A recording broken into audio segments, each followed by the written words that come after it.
Together. Lord God, it is in you alone that we have our life.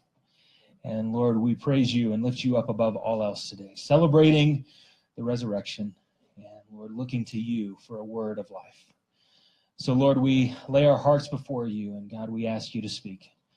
We pray this in Jesus' name. Amen. You guys can be seated. It's good to see you all here on wonderful Easter morning. If you would like to read along with me as we go through our text this morning, we're going to be in 1 John.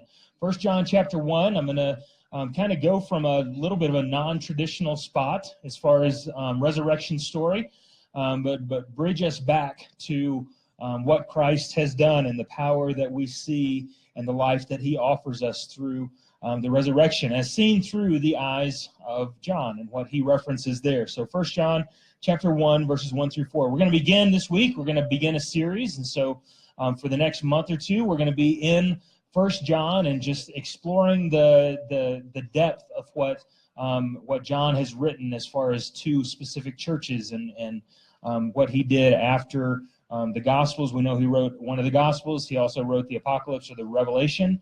And so this was a little bit more centered, focused on the churches and the message to them. And so 1 John is where we're going to be today in the introduction.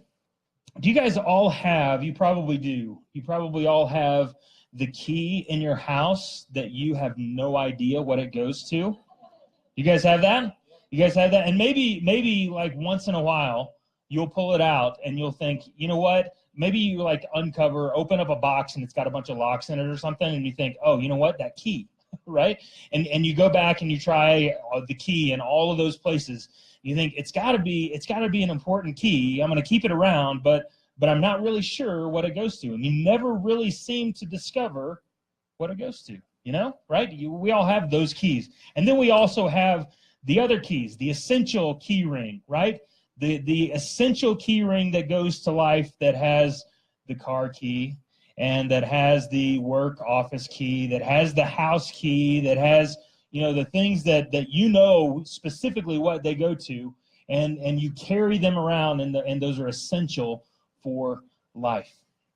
I think God's word is, I think a good analogy in these keys can be found in what God's word is. I think many of us walk through life and we have the Bible, we have what God has given us, and we see it almost as that key that we're not sure what it goes to. That we look at the Bible and we think, you know what, it's probably important. It's probably, there's probably something in there that would make a difference in life, but I'm not sure how to use that. I'm not sure how to apply it. I'm not sure how it's going to unlock different things in life. And so it becomes that thing that we put on a coffee table, we put on a shelf, and we have kind of set aside as something that is probably important. We're going to keep it around. We're going to keep it as a kind of a part of our family history and those types of things, but we're not sure what it goes to. And then some of us probably approach it like it is one of those essentials. We have it and we are in the Word. We are going through, pouring through, studying, trying to understand what is God given to these people 2,000, 5,000 years ago. What was the message that he passed on to them that is essential for us to apply and work into life today? And so we keep it on that essential key ring. What I want to do today and begin to do in the study of 1 John is I want to take it kind of as if it's this one, the one that we think, it's very important and it probably should be on the essential key ring, but I'm not sure how it attaches. Now this key right here is if you go into my house and you look around my house, you could put it in any lock that it would fit into and it will not unlock anything. You can come here to church, and this key, if you put it in the right lock, it will open up the key box that will open any door in the church. It's actually the key to everything.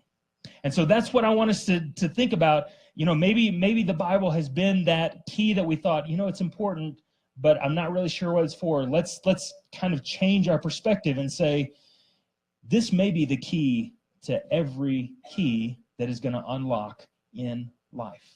And so we're going to use that and transfer it over to the essential list of what we have before us. And John, I think, is doing that for the people that he's writing to. He's writing to them, and he's saying, this message that I'm going to give to you over the course of just 5 chapters, this message is going to be an essential message for life. It's going to be something that if you unlock, if you put it in the right place in your heart, it's going to unlock the picture of what life is. It is going to make things complete. It's going to make things connect in your life. And so he wants to take that key and say, we're going to place it in your heart. We're going to turn it, and hopefully there's a portion of enlightenment that comes from God where he just says, this is the key to all things. But the way that he does it, the way that he points back to the story that he was a part of, and the way that he connects with how God brought himself to life for John, and even for those who are disconnected by a generation from what Jesus had done, and then passing it on to us, there are some essential things, understanding who God is and seeing that there are the keys to life right here in this passage. Interesting thing that John was doing is he was correcting some things for some people. There were people within the church, they were resisting the message of the gospel, and they were pushing back in specific ways that he was trying to address and correct. And the way that he was doing that is he was saying, I was a part of this story. I was a part of what took place. I saw it. I touched it. I experienced all of this. And you need to listen to what I have to pass on to you, because it does contain the keys to life. And so in that corrective message, he's trying to pull back God's church and bring it to life through the message of Christ. So 1 John chapter 1, verses 1 through 4, let me read through this, and then we'll walk through this morning. It says this, that which was from the beginning, which we have heard, which we have seen with our eyes, which we have looked upon and have touched with our hands, concerning the word of life. The life was made manifest, and we have seen it, and testify to it, and proclaim to you the eternal life, the key. This is the key that unlocks all the others, which was with the Father and was made manifest to us.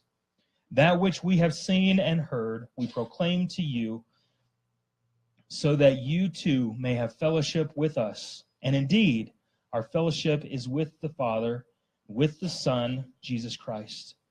And we are writing these things so that our joy may be complete, so that the fullness would be experienced by God's people. May God bless the reading of his word.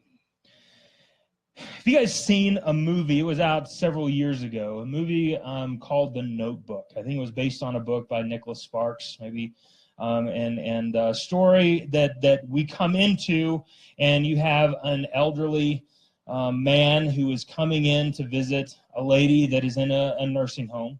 And as he comes in, he opens this notebook and he reads this love story. He reads, and as he reads this love story, comes in and sits and talks, it kind of gives the movie kind of fades out into the actual story. And so you see Duke, who comes in and reads a story to the lady that is being cared for there, and it goes back to the story of Noah and Allie. And it's a very believable story as far as they come from different types of families. And so they fall in love and they make this connection, but their families don't want them together, right? Their families don't want them together, so they push, and they're divided by the war that had happened. And then eventually they come back together, and you see the love story come alive as he reads through this notebook story. You know, the interesting part later in the movie that you find out is that Duke, who is reading from this notebook, what he's reading is actually their journal entries from their own lives. And so they are Noah and Allie in the story. They are the ones who fell in love. But because of her dementia, because of her time, which is her reason for being in that home and being cared for, she doesn't remember. She doesn't recall. And so every time he comes and reads the notebook in order to bring her back, that there may be some of those moments where they come back to what is reality. Very believable picture of what it is. And I think in that we can look back and see what John is communicating here to God's people and see a picture of that notebook. At this point, John is elderly. He has outlived all of the other disciples, all the other apostles, and he's passing on this message. He is the one who has seen and heard, and he's reading from his own journal, his own notebook, his own memory, his own recollection of a story that is probably not as believable as the notebook. In fact, it only happened once, and it was in Jesus Christ. It was that Jesus came and he died and he rose again. A very unbelievable story that he's passing on to say, this is what I experienced.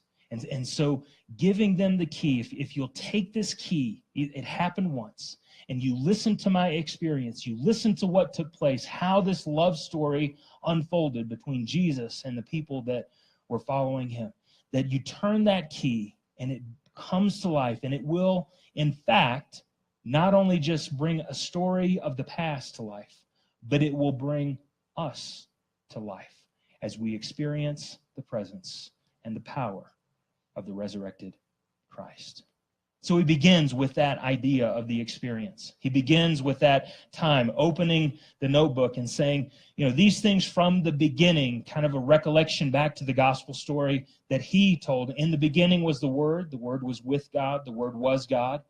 The Word became flesh and dwelt among us. And so calling back even to the beginning of creation, that Jesus, being present and a part of creation, came in a particular and special way to his people at that particular moment as Jesus Christ, in order to die and rise again, in order to bring his people to life. He says that which was from the beginning. And here's where he gets into the experiential part, that it's kind of the elderly John is beginning to talk, and you can almost see a flashback into what had taken place, the things that he saw, the things that he experienced. And if you read through the gospel, you can see how they come to life and the things that he recalled in those stories. He said, that which we have heard, which we have seen with our eyes, we looked at.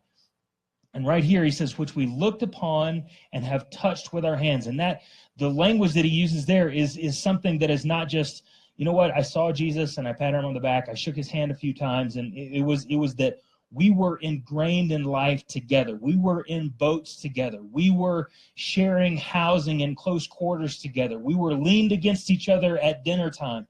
It wasn't just that he saw him and patted him on the back. It was a full experience of the person of Jesus Christ. And this is where John was really pushing back on the things of the day that people were resisting.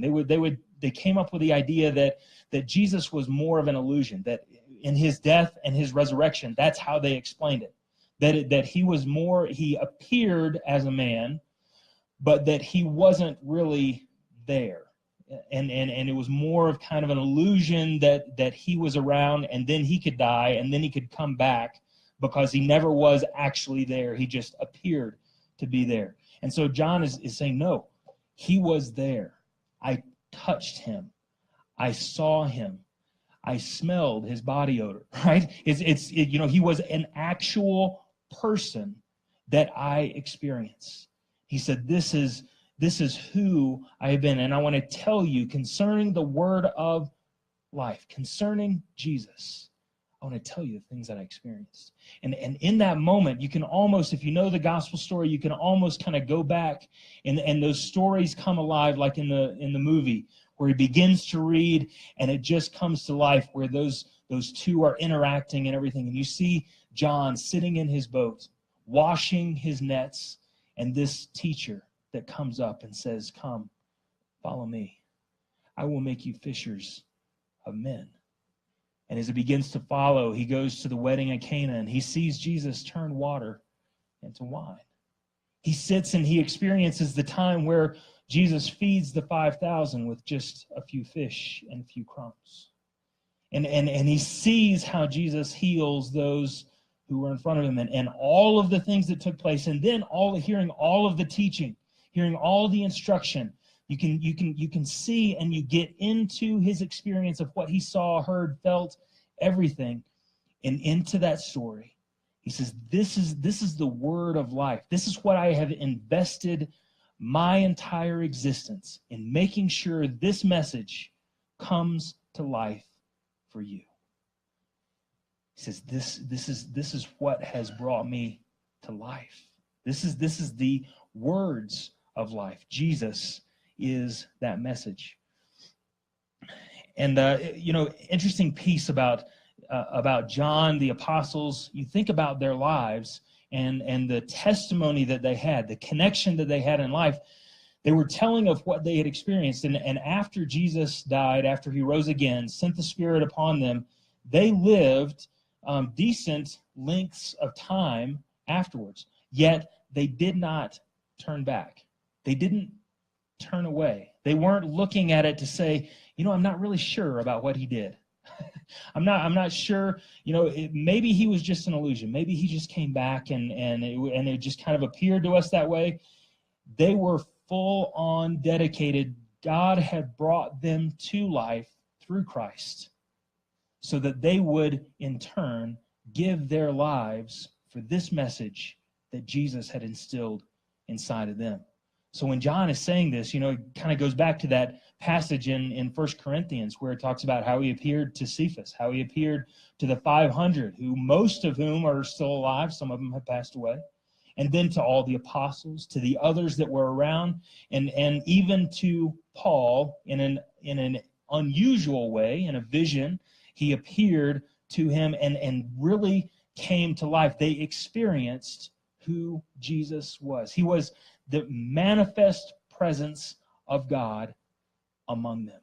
And they realized it so much so that they dedicated their entire lives, even to the point of persecution and death, that they would be with him. It says, the life was made manifest, and we have seen it. We testify to it. We proclaim to you the eternal life, which was with the Father and was made manifest. That word is in there twice. It made manifest. It came to life for both of us. Interesting story from Chuck Colson. If you guys know who Chuck Colson is, he was one of Richard Nixon's close guys during the Watergate scandal. And one of the things that really transformed and turned his life, brought him to Christ to say, maybe Jesus is the word of life. Maybe this is the thing that would come to life. The thing that turned him was actually Watergate. And he realized that these 12 guys that were around Nixon, they couldn't even tell a lie. They couldn't hold a story for even 3 weeks. They couldn't hold that together for just a short period of time. Yet these 12 guys from this story held it all of their lives. They never turned back. They were convinced that this was the power that would change things, even to the point of death. And Chuck Colson says that changed my perspective. That shows me that there is truth and power, that key that I'm not sure how it fits, it's going to fit in my heart.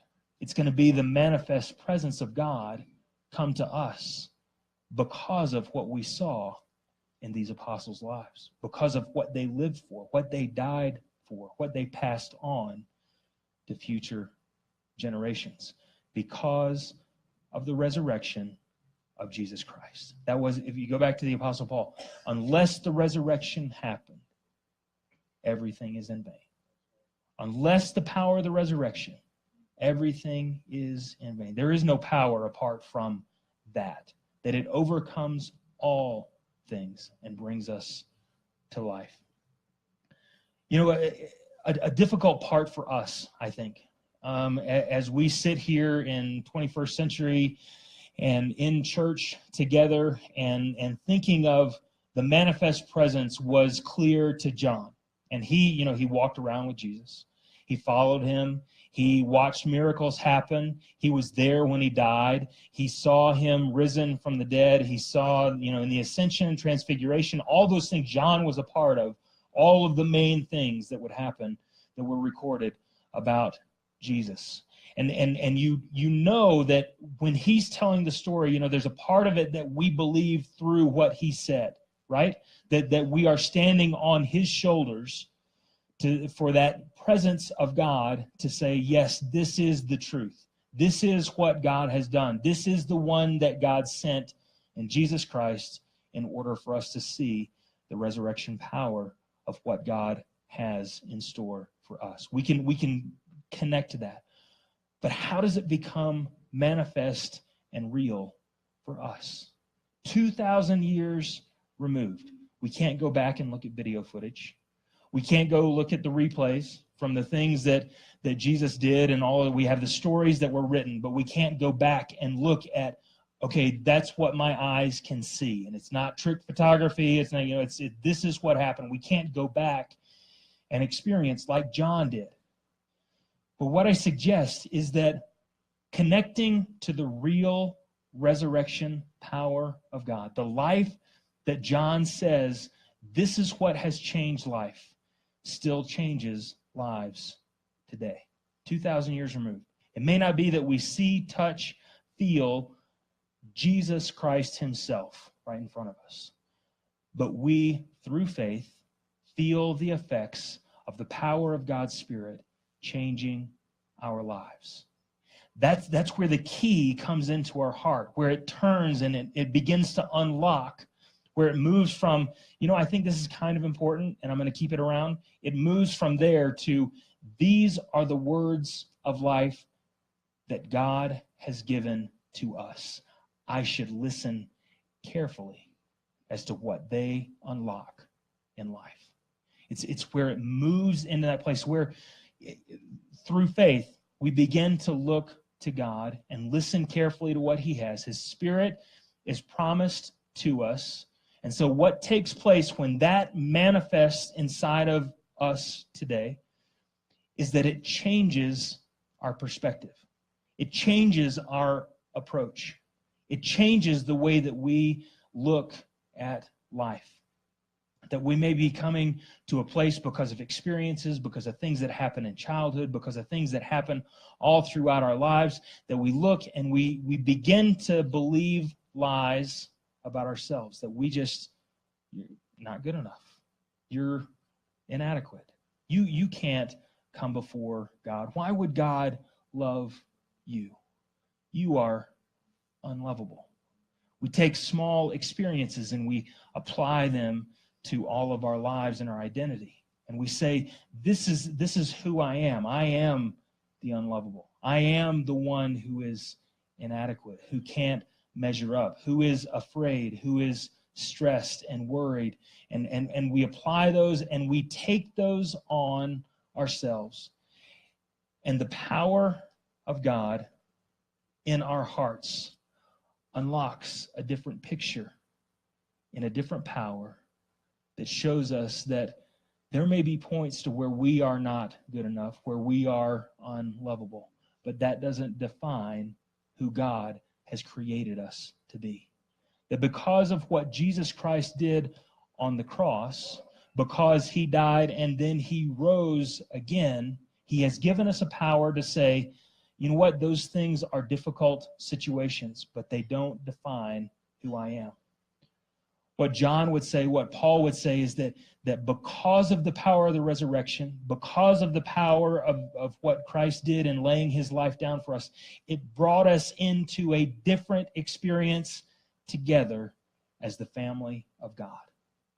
So there are difficult things, but what defines us is that we are a part of the family that is tied together for all of eternity. He goes into that next one. He says, that which we have seen and heard, we proclaim also to you, so that you too, so that each one of us would have fellowship together. And that word for fellowship is not just we shared a meal together, we hung out a little bit. It's not just we open our home a little bit to get to know some people. It is a connection that is deeper and longer lasting, that is not based on whether I like you or you like me, but it's based on the power of God, that Jesus died and he rose again. And that power is promised to us, that we would unlock the secret of life. It says we have fellowship with us, and indeed our fellowship is, and here's the eternal connection, is with the Father, with the Son, Jesus Christ. There's an eternal thread through the fellowship that happens inside of this power of Jesus' resurrection that ties us together for all of eternity. You think, you know what? That relationships are difficult. There's brokenness all over the place. I'm not sure that I would, that this fellowship is going to actually work for all eternity.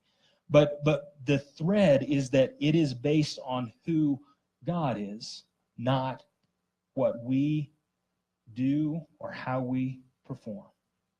We can live within the brokenness of who we are, the inadequacies of the things that we bring to the table, and God brings them into an eternal light that says there is a power in the resurrection that will sustain those relationships for all of eternity. And that's the thread. You think about where John was speaking. He was speaking to brokenness. He was speaking to those who were leaving the church because they believed something contrary to what he saw and experienced that he died for. And in that brokenness, he said, there is something inside the power of the resurrection. There is something inside of this that is going to carry us through all of eternity. And it's going to make things complete. The way that John finishes up, he says, this is why I'm writing these things.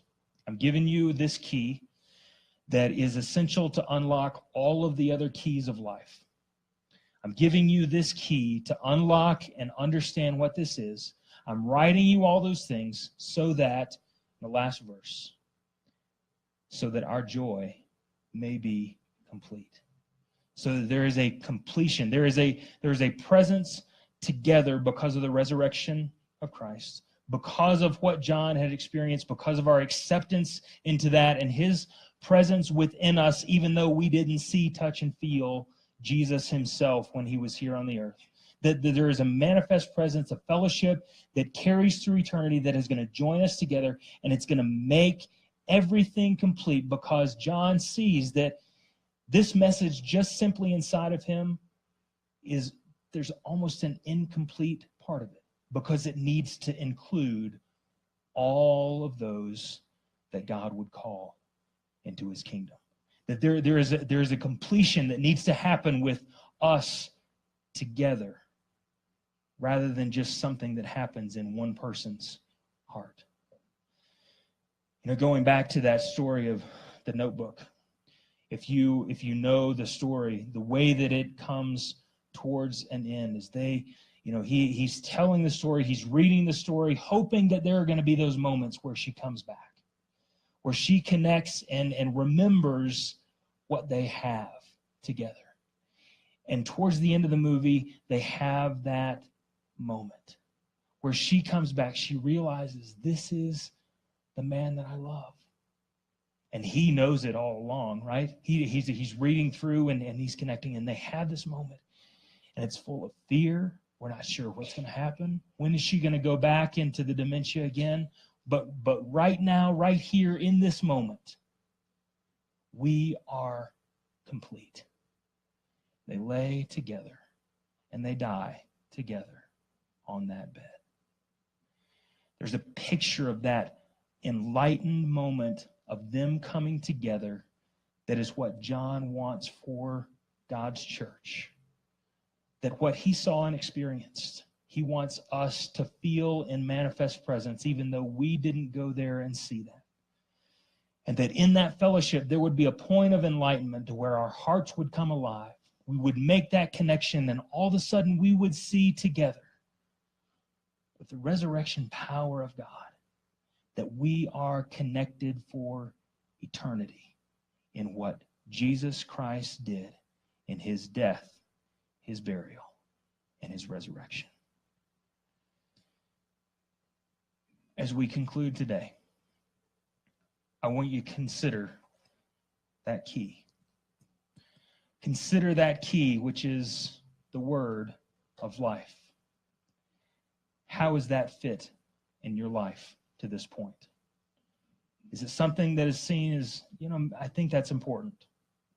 Is it something that you say, this is the key to life? And maybe for this time in this moment that we come together today, that we all embrace, we put Jesus back on the essential list for life. Because what he can do is he can bring every area of our lives to life for all of eternity. I want to invite you to bow your heads. Consider where you are, where you have been, where you find yourself right now in terms of faith in Christ. Looking at the resurrection. Is it the thing that has changed your life? Is it the thing that has brought you to life? If not, I want to invite you to accept that today. That this would be the time that you would say, yes, even though I have not seen and touched and heard, I want to see that presence come alive in my heart. Maybe you've been around for years and you've had faith and you think, you know what, that presence of God, I have moved away from that. I have pushed it back. And I need that essential key to unlock those parts of my heart that have been pushed and isolated from God. Maybe this is just a time of great celebration to where you say, you know what, I feel so good about my relationship with God, my connection with him through his resurrection power, that this is just, I love his presence, I love the fellowship and the connection that we can have together. Any one of those, I invite you to put yourself before God, to allow him to put that key of Christ in your heart and to experience the power of God's resurrection. Lord God, we give our lives to you afresh and anew today. Lord, that you would unlock inside of us that story of what you have done. And Lord, how you want to use us for your kingdom, for spreading of this good news. Lord, how your gospel can change our lives. Lord God, I pray that we would offer ourselves to you, that you would bring us together as your people. We pray this in Jesus' name. Amen.